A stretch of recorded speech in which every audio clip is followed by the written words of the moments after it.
So I had previously written off Steel Division 2, but what we're looking at today is gameplay footage, and the devs have also pushed the game release back a month so that they can further test the game and fix any bugs that appear, which is great all-around news because it was looking pretty bleak there for a minute. Now the game looks like it's going to avoid the fate that Postscriptum found with launching a buggy game and having your community hate it. And to make things even better, they announced that there's going to be 5 beta phases. So each beta phase will be 48 hours, where you, myself, or whoever is going to play this game, you will encounter bugs, you will encounter crashes, you will find issues. It's the nature of a beta. You will then submit those issues to Eugen, and their dev team is going to make hot fixes. So you'll probably see a patch or two a week during that time, chock full of hot fixes. And this is a great way to develop a game. So you are going to have a much better finished product with fewer of the glitches and problems that might have been existent in the previous Steel Division game at launch. This is now starting to look like a game title worth a $40 purchase because we have gameplay footage. We see how it's going to play now. Your engagement distances are longer. Everything looks more polished and everything, and it just looks like a smoother, more fluid game than Steel Division 1944 was. I mean, now a lot of the community's gripes and grievances have been disproven or diminished. I mean, you actually have a game now that has gameplay. You see how it plays, and you see, this might be worth $40.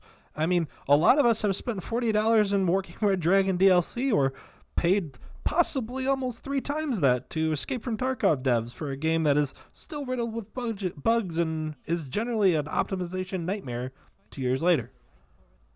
So without more gibberish and bullshit from me, we're going to go talk about some of the actual gameplay here and see what's changed and see what I like from it. So they mentioned this gameplay is a smaller game map, which would explain why the availability is only 2 Resvedka, which is unfortunate because I love recon infantry because you can't kill things you can't see. And it looks like anti-tank guns and recon infantry and recon units are going to pretty much be the meta at the start of the game because with the engagement distances, you can just lock down entire fields, entire roads, entire regions. These plateaus are also very strategically important because look at their range. You can just completely cut off the entire approach to that city or that field. It's ridiculous. Like, it's historically correct, but it's super strong, and that's what you're going to have to play around. This clip shows off the efficient shot option, which means if it's set, an AT gun will not shoot unless it has more than a 40% hit chance, which basically turns any AT gun into your best little ambush monster imaginable, which makes recon infantry even more important to spot them. So using a T-34 as bait for a tiger, that's a bold strategy, Cotton. We'll see how that plays out for you. It doesn't play out very well, predictably, but the concept's sound. He's trying to get it to show its side armor, which is way easier to kill with an AT gun. The downside is it's a tiger, and it just blows you away.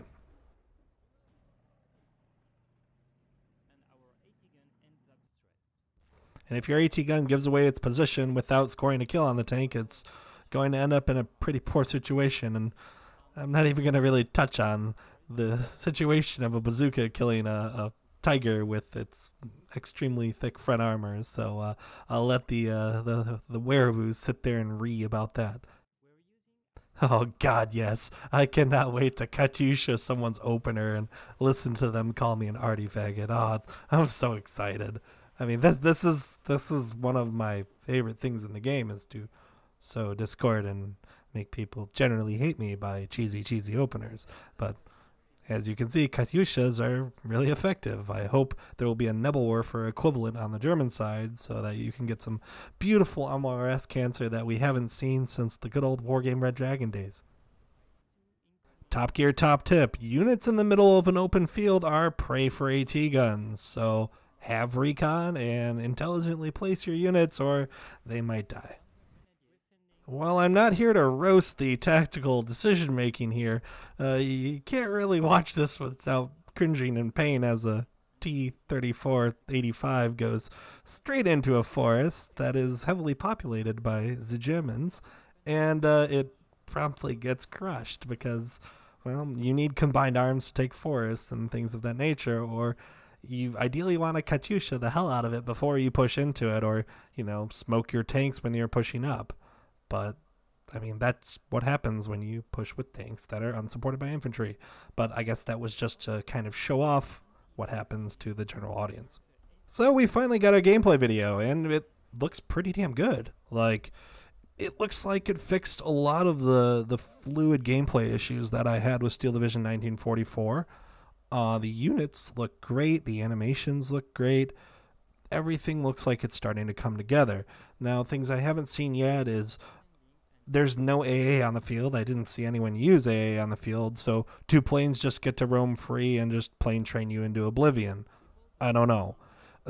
It seemed like in the original Steel Division 1944, anti-aircraft was just a waste of points, and it really wasn't much of a deterrence to any type of aerial bombardment, which was kind of annoying. And that was one of my biggest gripes with it, because getting plane train kind of sucks. To sum things up, it's nice to see some community engagement from Eugen that isn't a dev diary. This is fantastic. Like, if you would have had this a month or two ago, you would have way more pre-orders right now. And now I get you're a small team developing a game with a lot more assets than your previous game, and I get it might have taken a while, but everyone was kind of paranoid because the game was going to come out in 2 weeks and we hadn't seen any type of gameplay. But now that it's pushed back, we're going to have 5 rounds of beta testing, and we have some gameplay video to see.